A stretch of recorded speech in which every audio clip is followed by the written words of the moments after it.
Puro to pababa to. Pag going ka ng Altar Falls.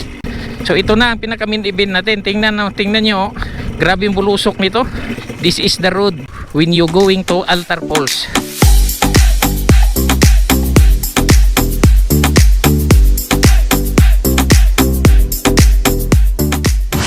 Andito na naman ako sa Mayapay Tower, no? At nakabalik ako dito. Yung huling punta ko dito is nung nag-ano ako sa DT ko, nag-road test.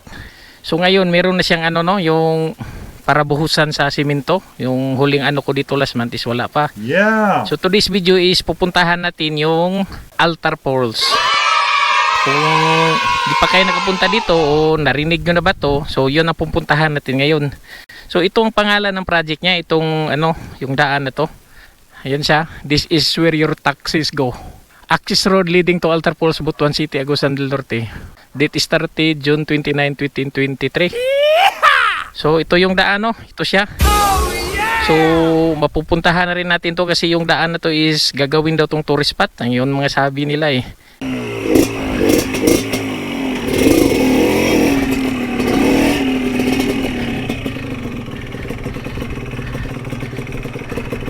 So ito na mga katrip.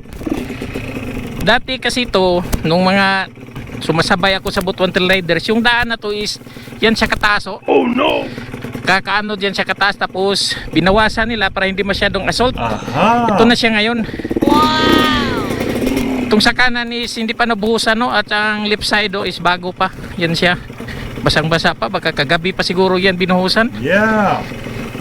Titirahin ko na sana to last year. Kaso nabibitin pa ako kasi yung itong kaliwa natin is hindi pa to simentado. Inano ko ng isang buwan para kahit papano, kahit 50% man lang is nakikita nyo ang progress ng daan.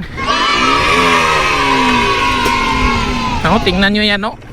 Sa sobrang assault nito last year, nung hindi pa to na ano, yan siya taas. Diba? Pinababaan nila eh.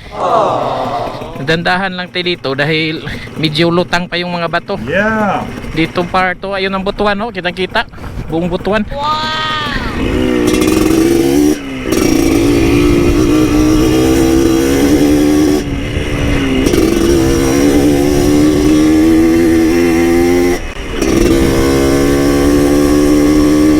So ang ganda na, no? Yeah. Dati talaga itong Altar Falls is marami na pumupunta dito is mga ano lang, mga mountain climbers, yung mga hikers. Ngayon talaga ginawa to ng city government natin dito sa Butuan. Aha. Para mapuntahan talaga, gagawing tourist spot, oh, di ba? Wow. Oh, ayan ang Mount Mayapay, oh. Mas malapit pa yan dito. Pwede kayo magpa-picture dito, punta kayo, simentado na. Yan siya, kitang-kita pa kasi ang araw nandito pa sa kanan natin eh. Oh, tingnan nyo. Puro to ano puro to pababa to.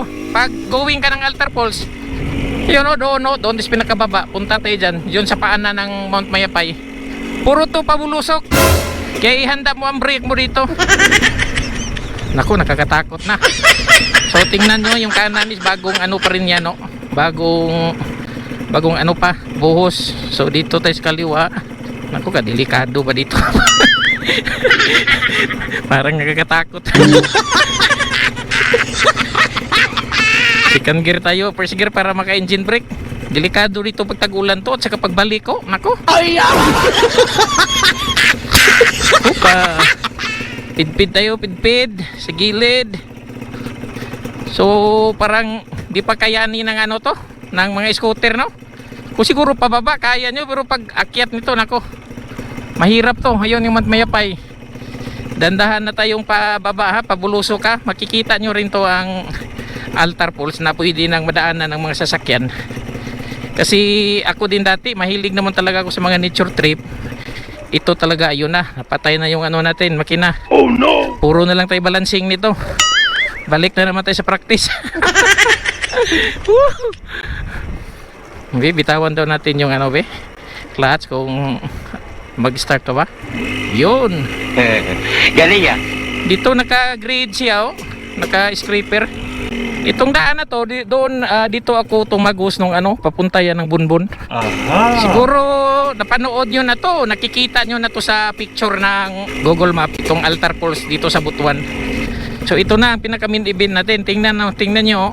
Grabe yung bulusok nito. Naku, sira-sira na. Disgrasya tayo nito ngayon. Ayun na, oh. Grabe naman to. Itong pinaka ano niya, pinaka assault sa lahat. So bababa tayo. Sinabi ko na sa inyo last month, dito na ako.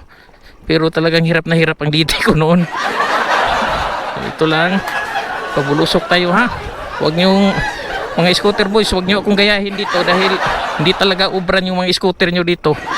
Iiwan nyo na lang doon sa taas at saka maglakad na lang kayo dito.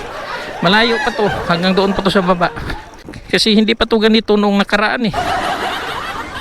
Siguro sa palaging umulan kaya nagkaganito na. Yeah. Naulit ko, ang altar poles ay nasa paan ng Mount Mayapay sa barangay Nungnong na side.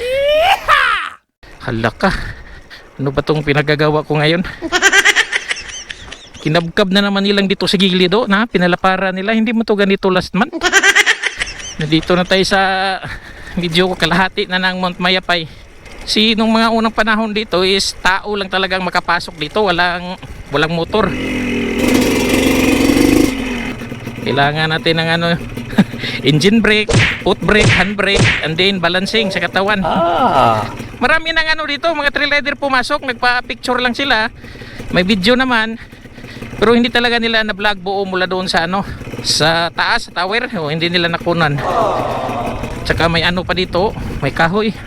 Ganito na to last month. Akala ko aambusin ako dahil may ano may kahoy. Pero huwag tayong matakot, tuloy lang. This is the road when you going to altar poles. Oh no! Pag ulan to, mahirap na to sa ano. Ganitong gulong ko sa diti dahil pang ano lang tong gulong ko di sa diti. Pinalitan ko kasi ng dual sport, hindi to pang trail. So ayun ang mga katripo. Yan, puro bato na siya. Kahit pabulusok, ano pa rin ako hinihingal na yan, last na yan, pagliko niyan. Tuloy tayo, nandito na tayo Yeah. Bumabas ng mga bato dahil sa ulan to. Iwan ko lang kung pwede ba dito magcamping, magdala ng tent, dito matulog. Pwede siguro. Ito na yung altar poles. Paliko na. Ayan na, ayan na. Ayan mga katripo. Yan ang altar poles. See? Galing yan. Dito lang natin iwan yung ano natin, motor. Yeah. A few moments later. So dati daw is malawak to. Tapos wala, kinabkab na kasi nila yung mga tambak dito nila nilagay. Kaya nagkaganito na siya. Lalapit tayo, lalapit ng lalapit. So ito na siya katrip, no? Ayan siya, ang altar poles. Sinasabi kasi nila o tinatawag tong altar poles kasi dalawang palapag kasi siya, parang ano, parang altar din. Kaya siguro binansagan to na altar poles. Hindi na tayo aakyat doon kasi yung hagdanan, no, sira na. Yan, kita nyo. Last month pumunta ako dyan, kumpleto pa yan Ngayon wala na. Marami siguro umakyat yan tapos wala na, nabali na. And then dito sa baba is medyo marumi pa siya dahil siguro to sa ano na to, sa lupa na to, tuwing umuulan is pupunta doon yung mga tira-tira nila ng mga ano dito. Tapos dati malaki to, malaki at saka malinaw yan. Dito naliligo yung mga ano dito, mga climbers, mountain climbers, yung mahilig sa mga camping. Simula na ang inano to, pinalakihan nila, kinabkab nila dyan at ang mga lupa ay pumupunta na dito. Tingnan nyo, ginawa nila ng daan. Pero di bali, baka next year i-develop talaga to ng ano natin, government natin, Butuan City government, para gawin ngang tourist spot. Siguro next year to, sana lang baka lagyan ng ano dito, swimming pool sa baba. Di ba? Katulad doon sa Delta Park, nakapunta kayo doon, baka gawan diyan ng malaki. Saka medyo baka pagandahan pa tong dito sa taas. At isa na tong ano sa susunod natin ng mga henerasyon, tourist spot dito sa Butuan, yung altar pools. So nakita nyo na, no, pwede nang maanuhan ng ano, motor. Yeah. Pero sa ngayon dirt bike lang muna ha. Nanoblema na nga ako ngayon kung paano ko to ibabalik kasi sira na talaga, di katulad nung nakaraang buwan. So yun lang nakikita nyo ngayon, kung anong nakikita nyo ngayon sa video ko. Baka sa mga sunod na buwan o hanggang December ganito pa, kasi yung lupa dito ang daanan na hindi pa siya talaga full cement, nandoon pa sa taas sa tower. Pero sana lang matapos to, pagbalik ko, pagsampa ko ng barko at pagbalik ko dito is medyo maganda na. So yun lang ang ano ko ngayon, may papakita ko sa inyo, nature trip mula dito sa Altar Falls. See you in my next trip.